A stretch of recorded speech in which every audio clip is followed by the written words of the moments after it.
Hello friends, welcome to our YouTube channel medical Pandit. तो आज हम ड्यूडिनम के रिलेशंस के बारे में चर्चा करने वाले हैं। ठीक है, तो हमने देखा पिछली वीडियोस में कि ड्यूडिनम के 4 पार्ट्स होते हैं और ये जो चारों पार्ट्स हैं इनके साथ अलग अलग ऑर्गन के रिलेशन होते हैं। ठीक है, क्योंकि इसकी पोजीशन कुछ इस तरीके से बॉडी के अंदर होती है कि इसमें जो जब हम फर्स्ट पार्ट की बात करते हैं तो फर्स्ट पार्ट के इंटीरियर में, फर्स्ट पार्ट के सामने की ओर जो है वो लीवर की प्रेजेंस होती है।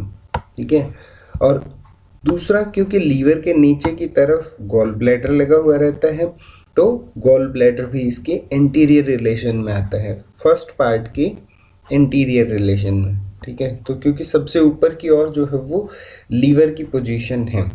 और जब हम इसके पोस्टीरियर की बात करते हैं, पीछे की तरफ, तो जो डक्ट्स आती हैं जैसे बाइल डक्ट जो लीवर से आती है वो भी पोस्टीरियरली आती है। उसके बाद पोर्टल वेन है। ठीक है, पोर्टल वेन हम सभी जानते हैं कि उसने लीवर के अंदर जाना है तो वो भी पीछे से होकर के जाती है। इसी तरीके से गैस्ट्रोड्यूडिनल आर्टरी जो कि ब्लड सप्लाई है ड्यूडिनम के लिए, वो भी पीछे की तरफ से जाती है। और इन सब से पीछे आईवीसी इंफीरियर वेना केवा होती हैं। ठीक है, तो ये हमने फर्स्ट पार्ट के रिलेशंस को समझा कि बॉडी में इसकी जो पोजीशन है उसमें सामने की ओर सिर्फ 2 ऑर्गन आने वाले हैं, लीवर और गॉल ब्लैडर, और पोस्टीरियरली इसमें bile duct, portal vein, gastroduodenal artery और इंफीरियर वेना केवा। ठीक है, तो ये इंफीरियर वेना केवा है। यहाँ पे रिलेशन जो सेकंड पार्ट के हैं उसमें भी लीवर सामने की ओर आने वाला है क्योंकि लीवर बड़ा ऑर्गन है, तो वो इसके ये अगर सेकंड पार्ट है, ठीक है, जिसको हमने कहा था डिसेंडिंग पार्ट, तो डिसेंडिंग पार्ट में ये लीवर जो है वो सेकंड पार्ट के रिलेशंस में भी आने वाला है। दूसरा ट्रांसवर्स कोलोन। ठीक है, तो ये हम कोलोन की पोजीशन देख ही रहे हैं, तो ट्रांसवर्स कोलोन भी यहीं से आएगा। तीसरा कॉइल्स ऑफ जेजुनम। ठीक है, तो जेजुनम के कॉइल्स भी यहाँ आपको मिलने वाले हैं। ठीक, क्योंकि वैसे तो फोर्थ पार्ट जो हमारा लास्ट पार्ट है, इस पार्ट के साथ जेजुनम जुड़ा हुआ होता है, लेकिन क्योंकि जेजुनम की लंबाई ज़्यादा है जेजुनम और इलियम की, तो उसके जो कॉइल्स हैं वो यहीं पर होते हैं। ठीक है, इसलिए वो सेकंड पार्ट के रिलेशंस में आने वाले हैं। फिर posteriorly right kidney, inferior vena cava और श्वास मेजर मसल। ठीक है, तो ये पोस्टीरियर रिलेशंस में ड्यूडिनम के आने वाले हैं। तो हम जानते हैं कि किडनी भी किस तरीके का ऑर्गन है, रेट्रो पेरिटोनियल ऑर्गन है। ठीक है, क्योंकि वो पेरिटोनियम से कवर्ड नहीं रहता, लेकिन वो इसकी जो पोजीशन है वो ड्यूडिनम के पीछे की तरफ है। ठीक है, किडनी जो है वो लंबर एरिया में दोनों साइड पीछे की तरफ होती हैं। इंफीरियर वेना केवा क्योंकि सबसे नीचे की तरफ है इसलिए वो पोस्टीरियर रिलेशन में आने वाली है। ये इसकी पोजीशन है, यहाँ से आप देख भी सकते हो कि किस तरीके से इंफीरियर वेना केवा की पोजीशन बॉडी के अंदर है। ठीक है, तो ये ब्लू कलर में जो है, तो ये फर्स्ट पार्ट के रिलेशन में भी आएगी, सेकंड पार्ट के रिलेशन में भी मिलेगी और थर्ड पार्ट के रिलेशन में भी आपको मिलने वाली है, लेकिन हमेशा ही पोस्टीरियरली रहने वाली है। ठीक है, और तीसरा जो है श्वास मेजर, ये मसल है। ठीक है, ये वो मसल हैं जो पोस्टीरियर एब्डोमिनल वॉल को बनाती हैं। ठीक है, तो वो भी इसके रिलेशन में रहेगी। नेक्स्ट जब हम बात करेंगे थर्ड पार्ट के बारे में, तो थर्ड पार्ट में क्या होगा, सामने की तरफ सुपीरियर मिजेंट्रिक वेसल्स हमारे पास होंगी। ठीक है, तो हमने देखा था कि जब थोरेसिक एओर्टा, ठीक है, हमारी जो मेन एओर्टा है वो जब थोरेक्स में होती है तो उसका नाम थोरेसिक एओर्टा होता है, और जब वो डायाफ्राम को पियर्स करती है, ठीक है, T12 के लेवल पर जब वो डायाफ्राम को पियर्स करती है तो वो एब्डोमिनल एओर्टा बन जाती है। और उसी से पहले हमने सियोलिक ट्रंक की बात की जो कि ब्लड सप्लाई स्टमक के लिए है, ठीक है, उसने ड्यूडेनम को भी ब्लड सप्लाई देनी है पार्शियली, ठीक है, आधे हिस्से में सियोलिक ट्रंक की ही ब्लड सप्लाई है, लीवर को भी वो सप्लाई दे रही है, स्प्लीन को भी दे रही है। और इसी तरीके से नीचे एक और यही ब्रांच होती है एब्डोमिनल अयोर्टा की, जिसे हम कहते हैं सुपीरियर मेसेंट्रिक आर्टरी, ठीक है। तो वो क्योंकि और थोड़ा नीचे होकर के आती है, इसलिए वो सिर्फ थर्ड पार्ट के रिलेशन में यहाँ आपको मिलने वाली है, वो भी सामने की ओर।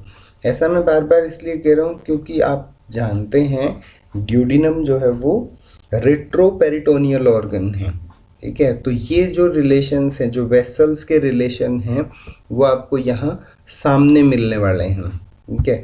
इसी तरीके से रूट ऑफ मीजेंट्री, मीजेंट्री जो है वो पेरिटोनियम का एक फोल्ड है और जिसने होल्ड करके रखा हुआ है पूरी इंटेस्टाइन को, स्मॉल इंटेस्टाइन को, ठीक है। तो उस जो रूट ऑफ मीजेंट्री है वो भी इसकी कहाँ है, इंटीरियर रिलेशन में है।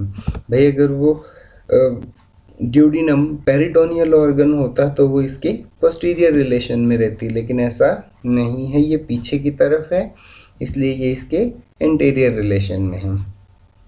फिर पोस्टीरियर रिलेशन की बात करें तो हमने जब ये जो हमारा हिस्सा है, इस हिस्से को हमने कहा सेकंड पार्ट, ठीक है। यहाँ अगर हम किडनी की पोजीशन बता रहे हैं, हमने कहा कि राइट किडनी जो है वो इसके रिलेशन में आती है। तो जैसे आप थोड़ा सा नीचे जाएंगे, ठीक है, नीचे की तरफ थर्ड पार्ट है, तो वहाँ से क्या शुरू हो जाता है, यूरेटर शुरू हो जाता है, इसलिए राइट यूरेटर जो है वो कहाँ है, थर्ड पार्ट के रिलेशन में है। बाकी श्वास मेजर मसल जो है, क्योंकि किडनी से संबंधित पूरी पोस्टीरियर एब्डोमिनल वॉल को बनाती है, इसलिए वो थर्ड पार्ट के रिलेशन में भी रहने वाली है, ठीक है। गोनेडल वेसल्स हैं, गोनेडल वेसल्स जो टेस्टिस के लिए, ओवरी के लिए होती हैं, वो भी क्या है, डायरेक्ट ब्रांच होती हैं एब्डोमिनल अयोर्टा की, ठीक है। तो ये जो रेड कलर में आप यहाँ देख रहे हैं, ये एब्डोमिनल अयोर्टा यहीं पर है। तो उसी से आने वाली हमारी जो गोनेडल वेसल्स हैं वो भी इसके रिलेशन में रहने वाली हैं, ठीक है। थर्ड पार्ट के लिए राइट गोनेडल आर्टरीज रहेंगी जब आप फोर्थ पार्ट की बात करेंगे, क्योंकि अब ये मिड लाइन से लेफ्ट की ओर चला जाएगा, इसलिए लेफ्ट गोनेडल वेसल्स जो हैं वो फोर्थ पार्ट के रिलेशन में आएंगी, ठीक है। इन्फीरियर वेना केवा हम पहले ही बात कर चुके हैं, ये रहने वाली है फर्स्ट में भी, सेकंड में भी और थर्ड पार्ट के रिलेशन में भी, ठीक है। और इन्फीरियर मेसेंट्रिक आर्टरी, ठीक है, वो भी रहेगी और एब्डोमिनल अयोर्टा भी रहेंगी, लेकिन ये सब पीछे की ओर होती हैं, ठीक है। फिर फोर्थ पार्ट के रिलेशन की जब हम बात करते हैं तो फोर्थ पार्ट के रिलेशन में एंटीरियरली हमारे पास कोलोन होता है, transverse colon, transverse mesocolon, ठीक है। तो ये मीजो कोलोन क्या है भाई, ये भी क्या है, पेरिटोनियम का एक फोल्ड है। जैसे आपने नाम लिया कि मेसेंट्री क्या होती है, मेसेंट्री पेरिटोनियम का ही फोल्ड है जिसने होल्ड किया हुआ है स्मॉल इंटेस्टाइन को, ठीक है। इसी तरीके से मीजो कोलोन क्या है, पेरिटोनियम ही है, लेकिन वो अटैचमेंट्स जो कोलोन के साथ लगी हुई हैं, जो लार्ज इंटेस्टाइन के साथ लगी हुई हैं, वो मीजो कहलाती हैं, ठीक है। उसके बाद पोस्टीरियर रिलेशंस की जब हम बात करते हैं फोर्थ पार्ट में, ठीक है, फोर्थ बिल्कुल छोटा सा पार्ट है, ठीक है, 2.5 सेंटीमीटर का ही ये होता है। तो इसमें क्या, हल्का ये ऊपर की ओर रहता है, ठीक है। ऊपर की ओर होने की वजह से जो क्रस हैं डायाफ्राम के, ठीक है, डायाफ्राम के ओरिजिन के जो फाइबर्स हैं वो भी इसके पोस्टीरियर रिलेशन में आते हैं। लेफ्ट साइड की जो श्वास मेजर मसल है जो कि पोस्टीरियर एब्डोमिनल वॉल बनाती है, ये भी इसके पोस्टीरियर रिलेशन में है। सिंपैथेटिक चेन जो हैं, सिंपैथेटिक नर्व फाइबर्स, वो भी इधर रहने वाले हैं। रीनल वेसल्स, ठीक है, किडनी को सप्लाई करने वाली जो लेफ्ट साइड की रीनल वेसल्स हैं वो भी इधर मिलेंगे आपको। और gonadal vessels, left gonadal vessels भी आपको मिलने वाली हैं, और साथ ही साथ इंफीरियर मेसेंट्रिक वेन भी इधर रहेगी, ठीक है। तो ये चारों पार्ट के रिलेशन हैं, इन्हें हमें बहुत ध्यान से समझना होता है। और जब भी हमें रिलेशन नहीं याद होते हैं तो सबसे पहले हमें उसकी पोजीशन और डायग्राम को देख लेना चाहिए। ठीक है, तो क्या चीज़ें उसके आगे की तरफ आ रही हैं, क्या चीज़ें पीछे की तरफ आ रही हैं, उससे हमें काफ़ी हद तक अंदाज़ा हो जाता है और हम सही रिलेशंस को याद कर पाते हैं।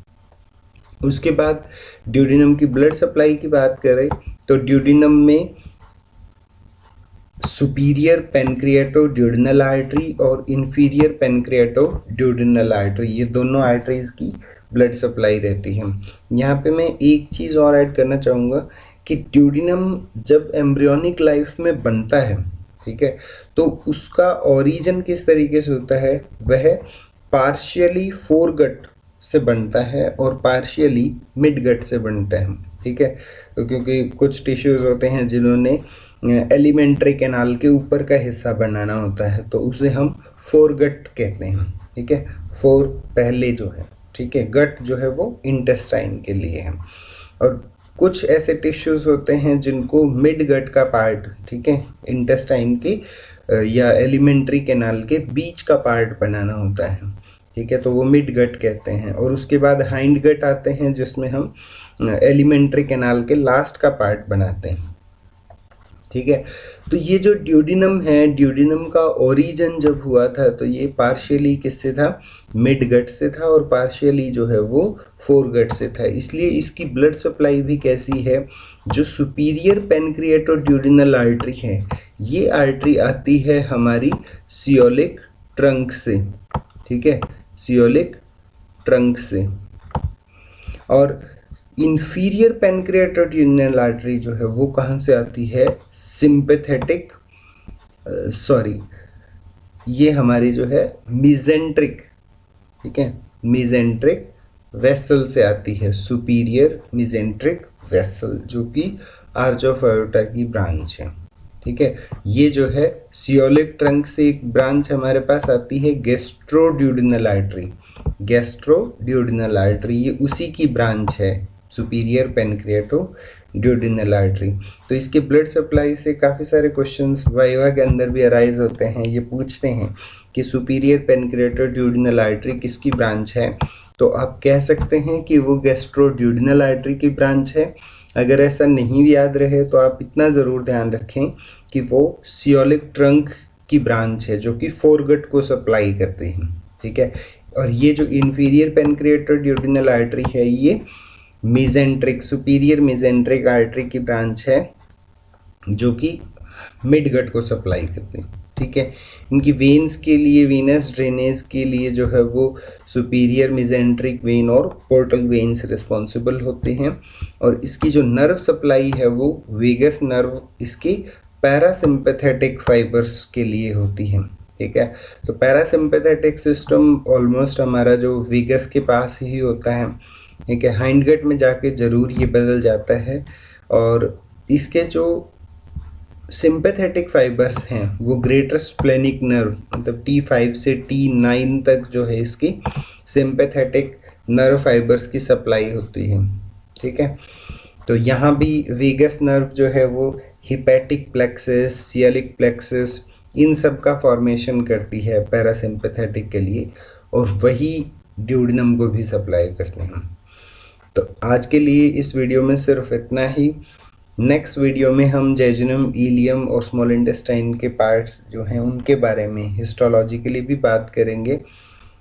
अभी के लिए thank you so much and keep watching.